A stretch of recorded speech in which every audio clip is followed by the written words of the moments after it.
Boom. Good evening, good morning, good afternoon, wherever you are and wherever you may be. My name is Samuel Davis III, and I am the host of Uplift Our Community podcast, powered by Bridge Visions. Today, good morning and afternoon, everybody. We got a different subject. I'm just trying to let me get this setting right here. I'm trying to get on my notes.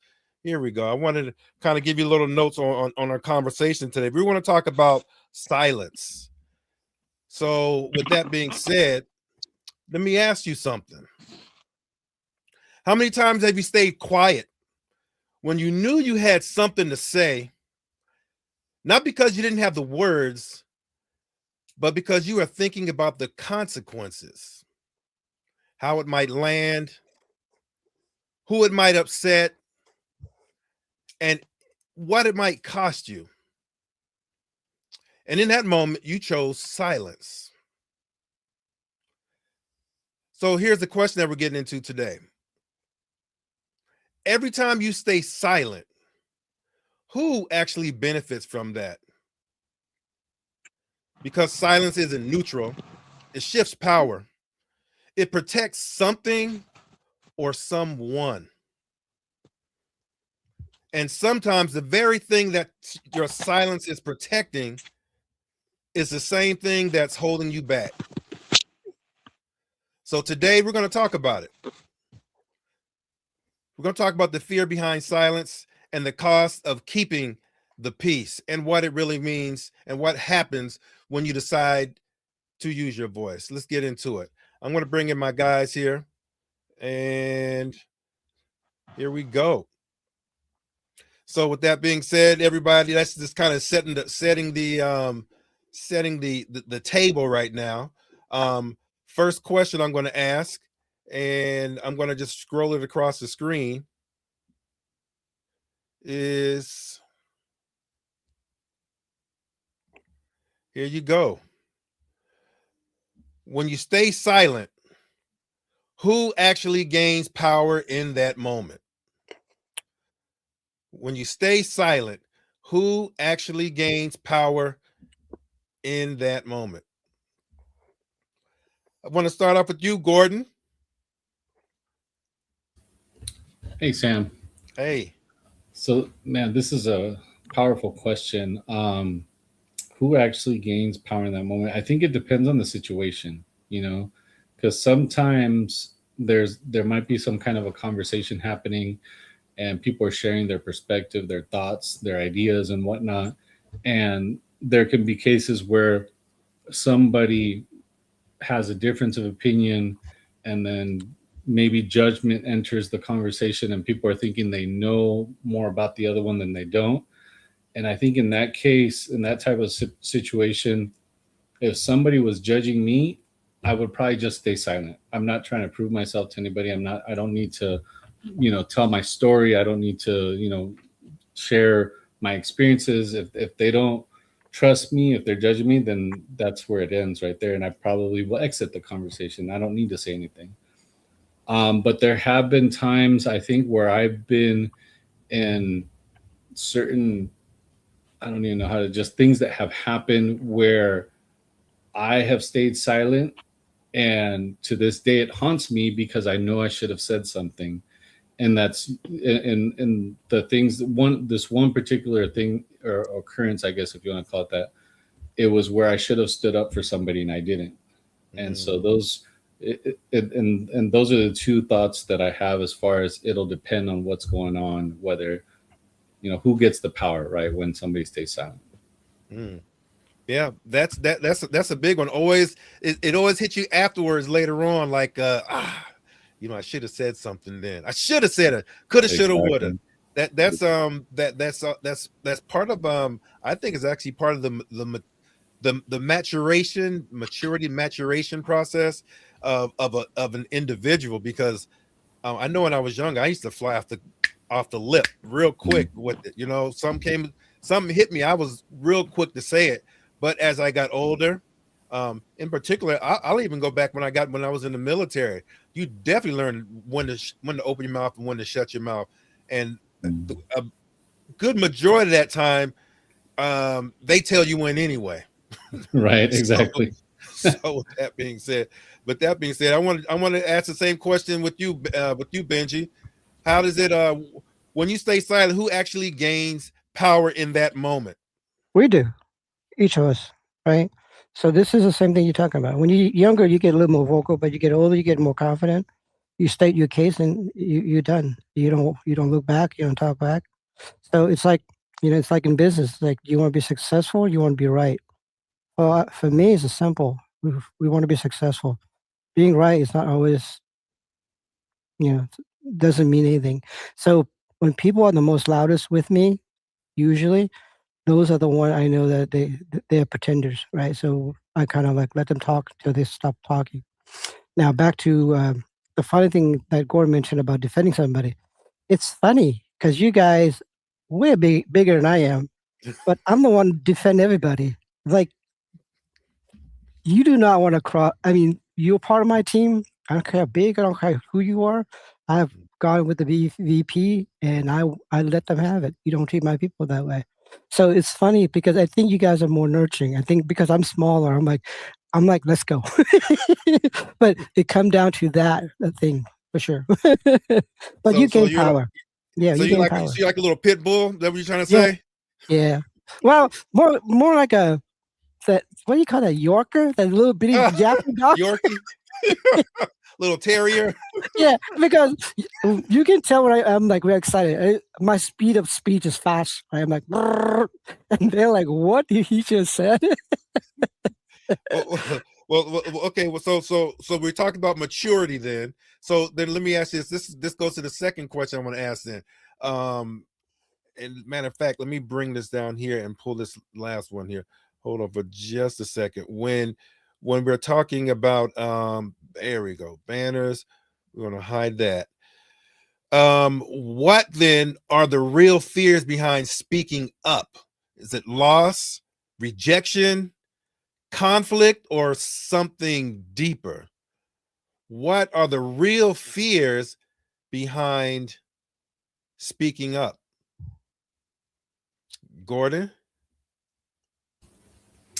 Yeah, that's a good one. I think when you first said it, the first thought that came to my mind was just judgment, right? We're all nobody likes to be judged in general, right? Some of us are at a point where we're like, judge me. It is what it is. I have no control over your judgment, and that's kind of where I am at now. I don't really care who judges me, but you know that wasn't always the case. Fear of judgment is a big thing in people, right? Mhm. But then I think at that point it then goes to some of the other things that you said, right?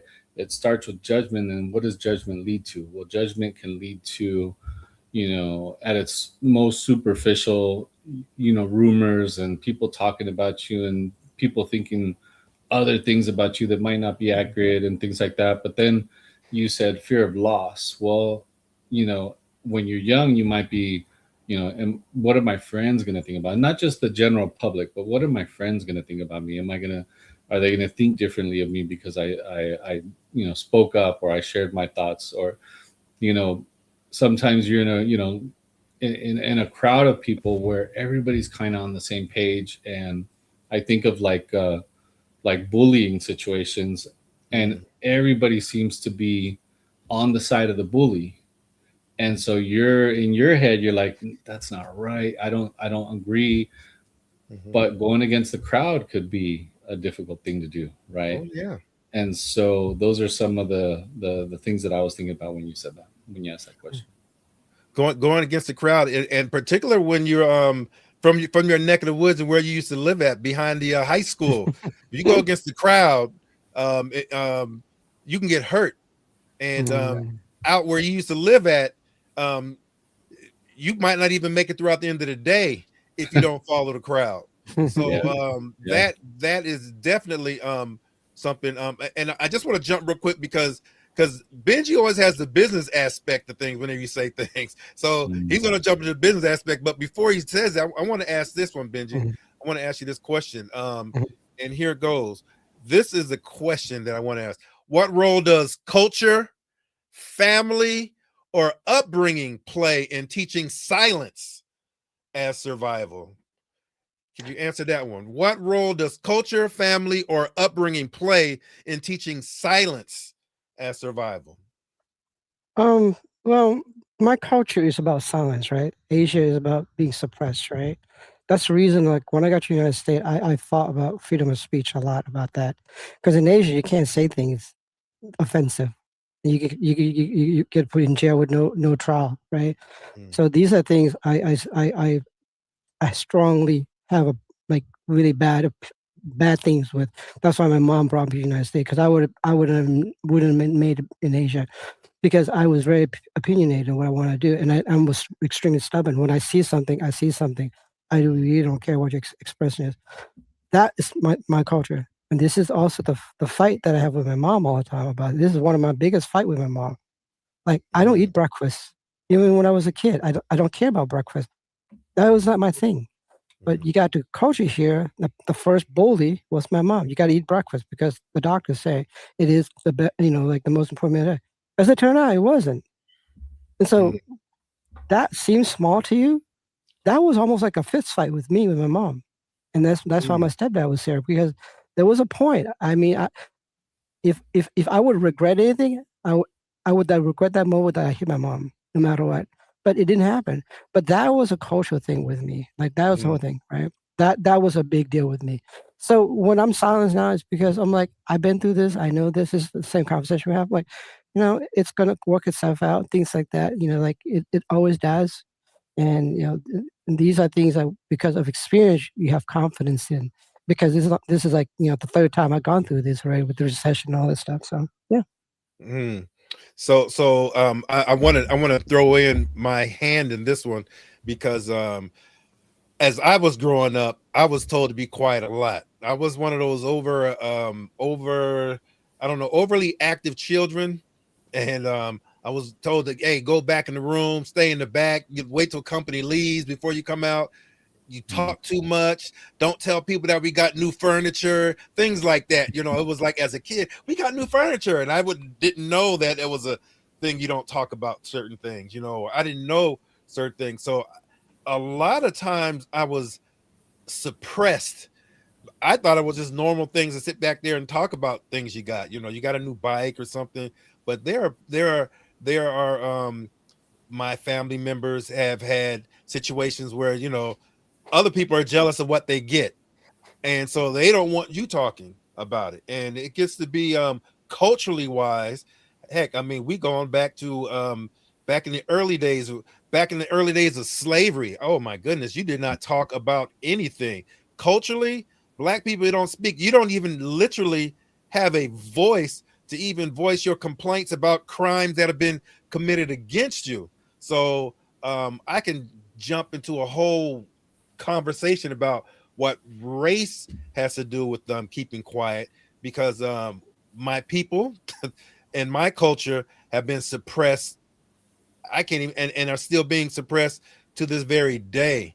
So it definitely plays a lot into it. And I had military, I had my parents, I had law enforcement. You don't speak up about certain things that are going out. So I had a lot of suppression, and it definitely, now that I'm no longer involved with any of those, I see where my mouth was where I was silenced at. And now I Mm. see, I get upset now that I didn't stand up for certain things because I basically told the company line when they said certain things. I didn't say nothing. I was like, you know what? We're going to do this. And policy says we're supposed to do this. I'm going to follow policy. Yeah. And it Yeah. sucks. Yeah, It but really we, does. we we all did that though. I did too. Like because that's why I told not now the generation. I was like, I'll tell you, we went through all this. We saw ourselves for that. Remember, we saw ourselves to the business, right? It's like that's our first generation. That first fame is always the hardest, right? Because Mm, you think that's going to make a difference. You're going to make a difference, but you don't. So that's mm, what I'm saying. It's like it's not worth selling your soul to that, right? But mm, they have to learn it just like everybody else, right? So that's the same thing we have done. It's like we thought we got a ticket into Disney, right? When we got moving to corporate America and all this stuff, No, it didn't. You just got sucked into that moment. You know, they let you in for a moment. They let you in for a moment. It's just like I mentioned to you before.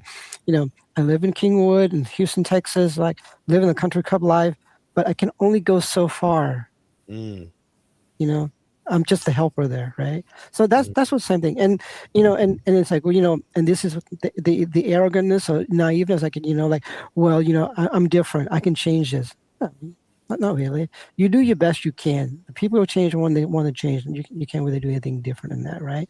But mm, doesn't that does not excuse me for not being graceful and being kind to people. mm, That was a hard lesson for me, right? So that was a part of it. So now I get to teach that with these people. So when I'm in this office, they all come to me because I'm, you know, I'm still like the oldest statement there, but I look like a kid still, right? So that I don't feel they can talk to me. They don't feel threatened, right? I'm not like 6'4", 300 pounds, you know. So so yeah, but when you wear that suit and you got them gold rings on, Benji, I don't know, man. You look like the I, I, kingpin. I wear that all day, all the time. Actually, I still do. I still do. And so you know, it's kind of one of those things. Like, but you know, like I mentioned, it's like they ask, it's like, "What your opinion about this?" Because they're in their 30s and 40s, they got to make that transition. It's like, is it worth it to do these kind of things? Because they point blank out asked me, it's like, so I really want this opportunity to be. He want to be a CFO and a CEO of a company. He's like in Texas, I said, "You ain't gonna happen, dude. You got brown skin like me. All the all the corner offices are not just white, but they're white men in their 50s. There's no Mm, women there in that corner office. This was just a few years ago up there in NRG, down in Houston. If I go down there right now to NRG building and go to the corner office, what's the name? Rob, William, you know, Bob, yeah. you know, Greg, you Mm, know, Mike. There's nothing else there. mm, You know, yeah. so things like that. So things like this is like I say, yeah, don't fight the game. You know the game. Figure it out. Figure out what Mm, it's like for you, right? You know, and the thing is, you have to continue as value. At some point, and this is back being in Dallas. Some point, those guys will see the value and they're going to work with you, right? But, mm, but they're going to get what they want from you and understand that and you got to give them a fair trade. These guys are whales. I said, you understand the difference?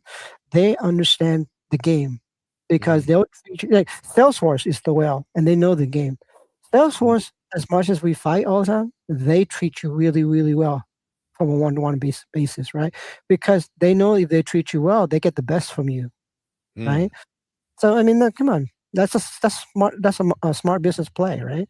Now, but the sound thing come as you start like there's certain things like when representing Salesforce, I can't say out front because I can't just say this product doesn't work as advertised because I'm representing Salesforce, right? right. But I would go to the client and say, this is what I would recommend and do this instead, right? And I'll Mm, go like, if you're going to do this, but also take Salesforce with you and do this. So it's more of a that. So is that a sellout? I say no. It's more of a negotiation because you got partnership. You got to balance out, right? But mm, add value. mm. Okay. Gordon? You know what? So some of the stuff that I was thinking about as Benji was talking was the idea of staying in your placism, right? Like he talks about how Did you say even ism?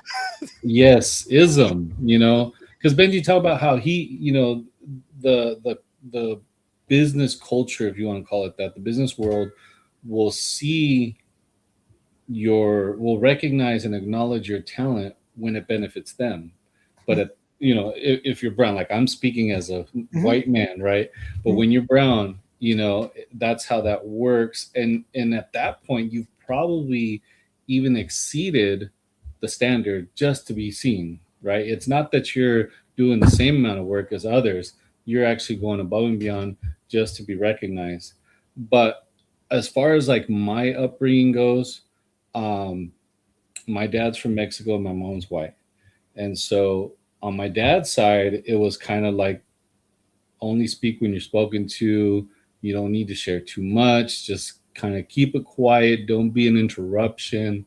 Don't speak a whole lot, right? And do what I say because I told you. Don't need to really ask a whole lot of questions. And I'm not knocking my dad, because my dad was and is an amazing dad. And then on my mom's side, it was a little more open. It was like, if you have questions, ask questions. I don't care how hard they're, ask the hard questions. Let's challenge the idea. Let's challenge the status quo. Let's really, like, silence. You don't need to be silent. Just let's ask some questions. Let's figure some stuff out. If something doesn't seem right, speak up. And so those were two very different worlds. So as far as culture and upbringing goes, I kind of got both sides of it. And being that my skin came out like this, right? God didn't ask me what skin color I wanted before I was born. I will be in circles where people don't fully understand who they're talking to, and they'll let things slip. And then I got to decide, do I keep my silence, or do I actually speak up at this point? Did they just say, something like wetback or beaner, or did they just say the N word, and do I got to say something? And so those are those moments where you have to make that decision. And then again, it's also, how do you say it? Do you want to call them out and make them look bad, or do you want to be a little more cordial about it and give them the benefit of the doubt? And every situation is a little bit different, right? So that's some of the stuff, as you asked that question, that I was thinking about, is I got the two worlds, and that's, I had to find balance. And I get passes all the time. People think this and think that, and I'll surprise somebody every once in a while. What you saying that, because I had two follow-up questions. I had a follow-up question with this, but you pretty much broke into it, so I'm going to actually put it up here right now. How does silence protect systems that are broken or unjust? This applies to Salesforce. This applies to life in general. How does silence protect those systems? Those systems are they my goodness. I mean, that's a hard one. That's an absolute hard one, because it puts you in a position where you got to put up or shut up. What do you stand for? And if you're going to stand up for your family, or do you just shut up and go along the status quo? I have always been in the position where I feel like I've always had to make those decisions. And I say it as a Black man. I have lots of times, because I'm the tall guy, the big guy sometimes has to be the first person to do it, or sometimes they make you the last person and everyone else is gone. Or you, as the bigger guy, they want you to go last because they want the light people to cross the bridge first, because your weight might break the bridge, or so there's always I always sit back and I've listened, and I've never spoken up for a lot of different things. This is kind of why this conversation I thought was important, because even now, changing my faith to the Baha'i faith, there are things in the Baha'i faith that there is a boldness as a Christian where you're supposed to step forward and you're supposed to step out into the world and tell everybody about how you feel. But then there's a level with the Baha'i faith where it's not about being loud. It's about kind of carrying it with you. And I don't know if maybe you might even have to back me up on this one, Gordon, but there's nothing that really says, and as a newbie in the faith, that says go out there and be bold with it the way Christianity does it, or the way that I hate to even say what Christian nationalism, what is that, white Christian nationalism, their boldness that they have. There's none of that in the faith of Baha'i that I've seen. You want to expound on that, though, Gordon? So one of the things, the first thing I thought of when you said that is that in the Baha'i faith, you're not allowed to proselytize. I can't even say the word right. And so the whole idea of going out there and trying to, let's convert the whole world, let's take over the world. I hate to say take over the world, because you talked about nationalism. Anyway, it's not that. It's not about, forcing your ideas on somebody. It's not about converting, convincing, changing minds. It's not about that. It's about unity. And if you talk about true unity, everybody's voice is valid, everybody gets acknowledged, and every point of view. Diversity is another part of that is super important in the Baha'i faith, and diversity means that everybody gets a voice and ask all the questions you want, right? And understand versus just accept. And so that's some of the things that I was thinking about as you said that. Hmm. Well, and with that being said, I want to jump to the other question that I had, which was along those lines. And I want to ask this with you, Benji, because you always seem to have the answers and you go straight to it, Benji. I had to. Benji always is just straight to this, and we never get to the what they call the white meat of Benji, because Benji he's off like a light. So here's the question I want to ask this one to you, Benji. Have you ever stayed silent and later regretted it? And what did it cost you? No. I see. I knew you were gonna say so fast. So, No. Never have. No. I think more so. I'm much open, and that's why I'm like I'm pretty much get beat up all the time, and I was willing to do that because I was part of the leadership team, and I told my team, I was like, I'll take this for you. This is my job. Don't, because I was born for that, right? I was born to do that kind of thing. That's really important to me. So me, I had no part of that. So the only thing is, I may regret not shut up sometime when I was younger. That's for sure. That was part of it more than anything else. But before we move on, and then this is back to the track before about the Baha'i faith, all that. This is not about the faith in general, but this is an observation from Buddhism. Okay, so we were at the temple, at the Buddha temple, and sometimes you see like stray dog, hurt animals, and things like that. And the people ask me, why don't you help the hurt animals and the stray? The Buddha said, because he didn't ask me. All of us have to allow them to suffer if they want to suffer. That's their journey. Until they are asked our help, we should allow them to journey what they're experiencing the way they want to. So that's why the Christian, when they want to change the world on that, that's not how it's supposed to be. Even if I choose suffering, like my kids are choosing suffering, allow that to happen. When they're ready, they'll come, and then you be ready. Your job is to be ready. Buddhism was about just be ready when the dog come and ask you for help. Okay, thank you for that. Well, Gordon, you want to jump in on that?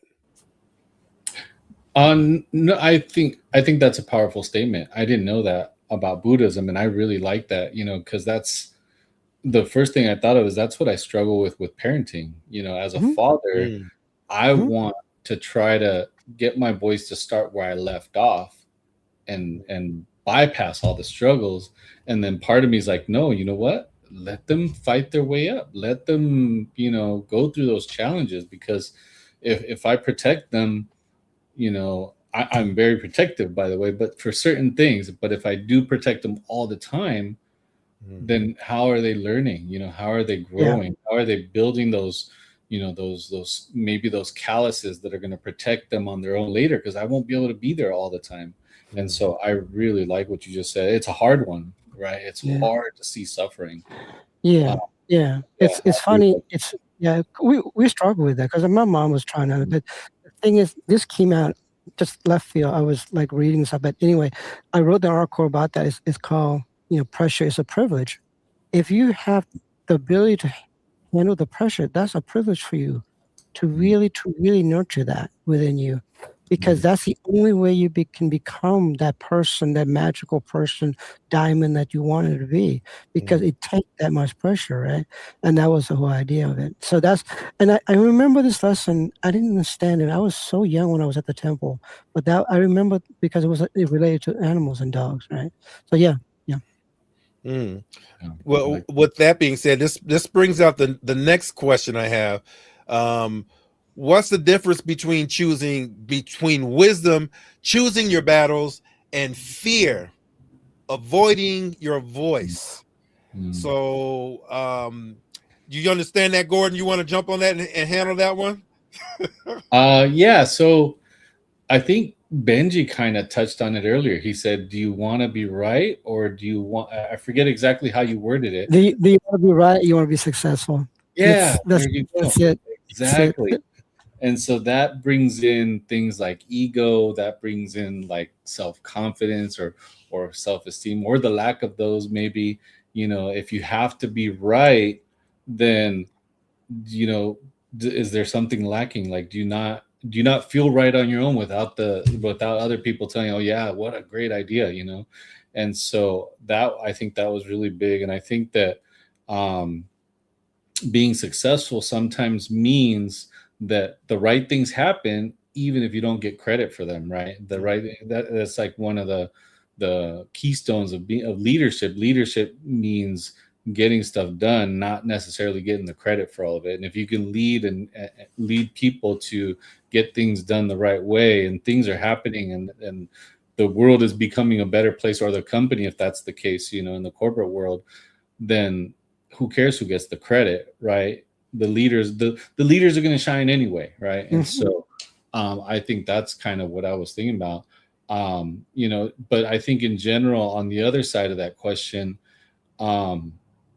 anything, I think in my mind, anything that's fear-based just doesn't sit with me, right? Like if you speak out of fear, that's not good. If you're quiet and hold your voice out of fear, that's not good. If you live your life just always being afraid of something and not doing the things that you really want to do, or the things that you think are the right thing to do, just fear-based thinking it's just not good, I don't think. So my question is this, because you brought up fear-based thinking. So how old were you when you recognized that you were having fear-based thoughts? Because that's a level of recognition that you came from somewhere and you recognize there's a difference. So just out of curiosity, when did you feel like you gained that insight? Into what age do you think you were, or do you remember a certain time where you picked that skill set up? So there was an experience I had at work, and I was probably in my late 20s, and it was at work, and there was so it was in retail. I don't want to get into too many specifics just so that it doesn't touch on anybody, but there was an experience where a vendor came in to deliver some product or merchandise or whatever, and this vendor was Latino or Hispanic or something. Obviously spoke Spanish, but the English was very broken. And they came in and they're delivering this stuff, and they get in the way of somebody that works for the company and has been there for a long time. And that person gets really upset and starts yelling at them. And beyond just saying, what are you doing? Why are you in the way? All of that starts getting into, you don't even speak English right. What are you doing here? Are you even legally employed? And like, should you even be in this country? And I'm just like, inside, I'm just dying, because first of all, I'm a brand new employee there.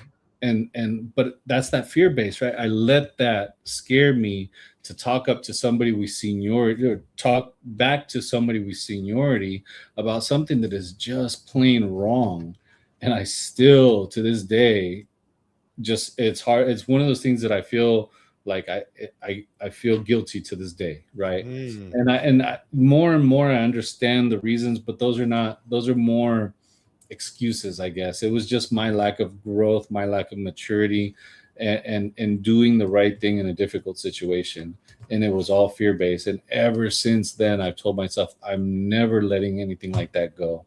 And that has all just been this big turning point in my life, I guess, seeing somebody else verbally beat up because they're Hispanic and they don't speak perfect English or whatever the case. And that was 20 years ago, 20 plus years ago. So do you think what saved you then versus now is because you have seniority and you can say something?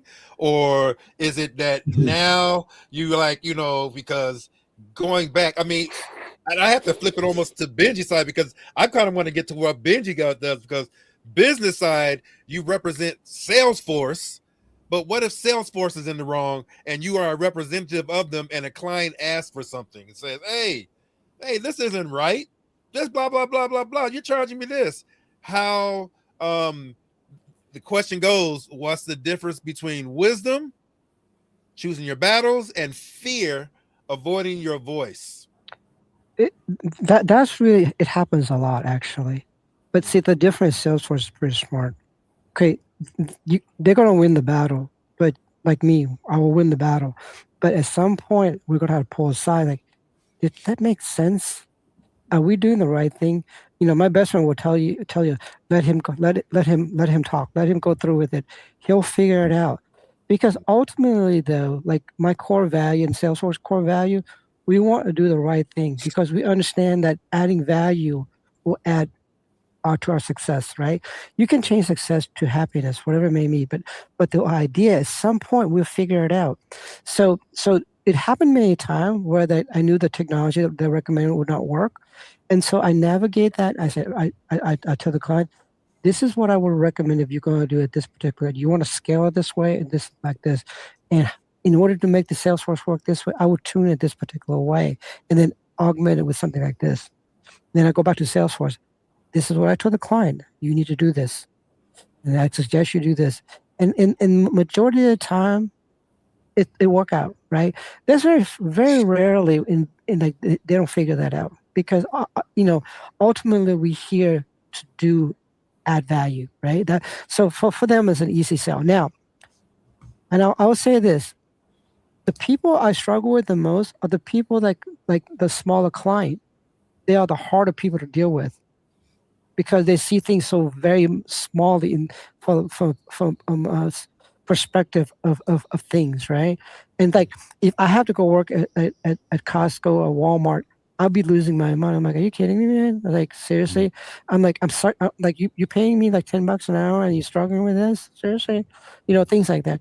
But I noticed that like for example, do you know that if I have to go apply for Walmart and all that, I probably won't get a job because I don't have credentials. I don't have work experiences.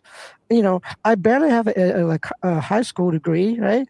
But yet on the opposite side, if I go work for corporate America, it doesn't even look at things like that. So it's a different things, right? That's a situation. So, but you still got to navigate your way through it, right? And so that's the whole idea.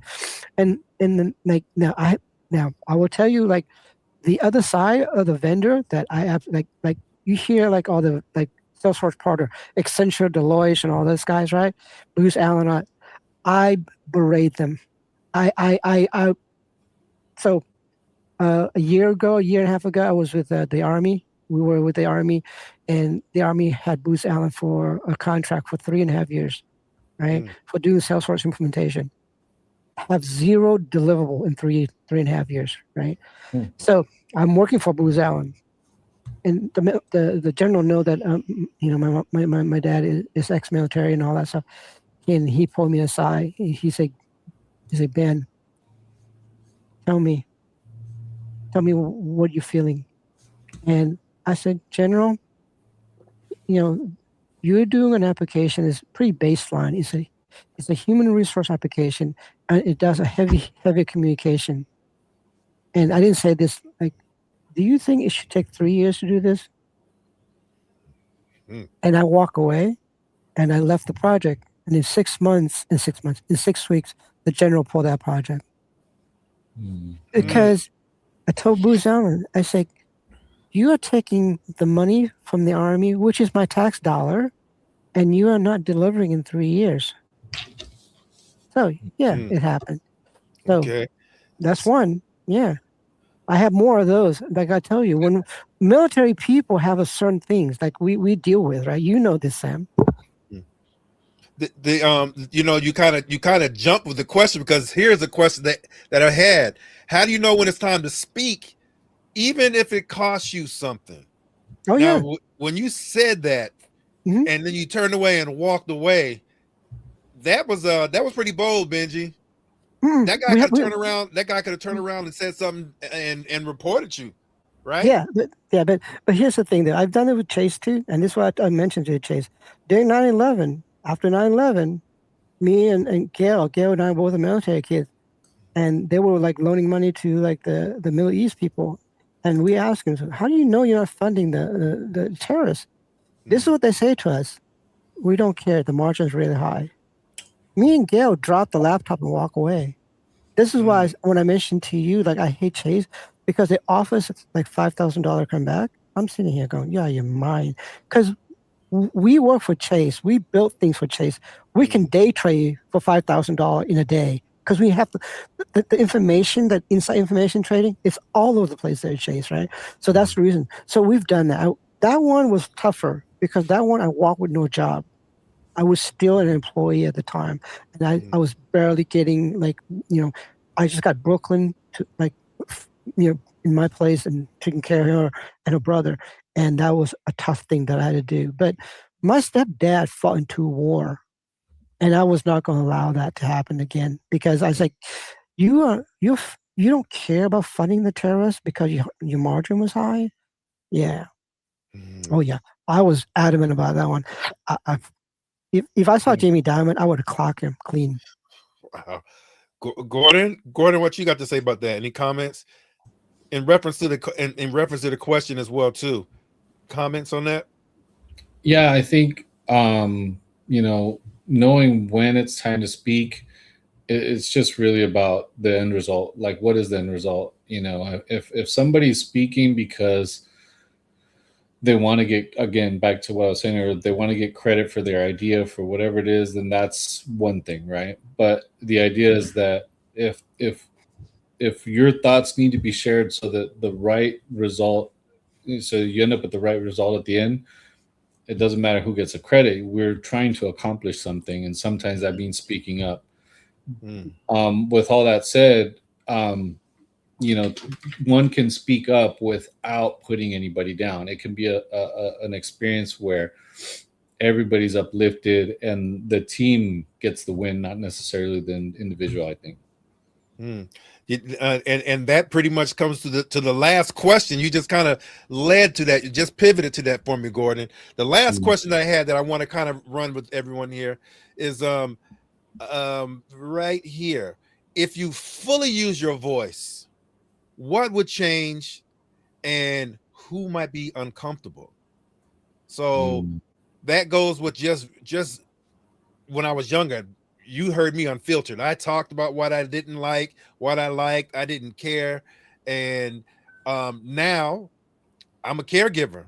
There are lots of things that I would think about saying, but because of the situation that I'm in, I wouldn't say it.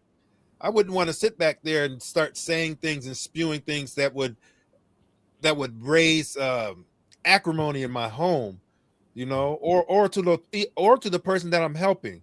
So that's that level. We were talking about this earlier, Gordon. We touched about that when you reach that level of maturity within yourself, where you learn to say, "Hey, I need to self-regulate here and suck it up for the team," or there's a certain point in time where I got to sit back and I've got to set a boundary, and setting boundary means that I got to tell somebody and I got to check them and put them in place. So with that being said, I'd like to ask you, Gordon, if you fully use your voice, what would change and who might be uncomfortable? I feel like a lot of people would be uncomfortable. I think that I give credit, I guess, to my parents because I feel like my parents really tried to instill values that are beyond, things like race and classism and genderism and all of that craziness. And so if I just went unfiltered and just always shared my thoughts about anything that's happening in any conversation or whatever, I think that it would make a lot of people uncomfortable. And I think a lot of my, say, stances on things need context before I just say I believe this or I believe that. And so I think I'm a big believer in relationship building. I'm a big believer in getting to know people and getting to know people builds that trust where you can further into a relationship, share some of your deeper or maybe darker ideas and whatnot, or contrarian ideas or whatever the case. Whereas when you just get to know somebody, you don't necessarily know how they're going to take it or what their feelings are going to be, and all of that. And so and I think part of it is in an effort to not waste time. I don't necessarily want to share something that goes against the grain of any circle unless there's value in the time it's going to take to really clarify and share more details as to why I believe, because sometimes it's just not worth it, you know.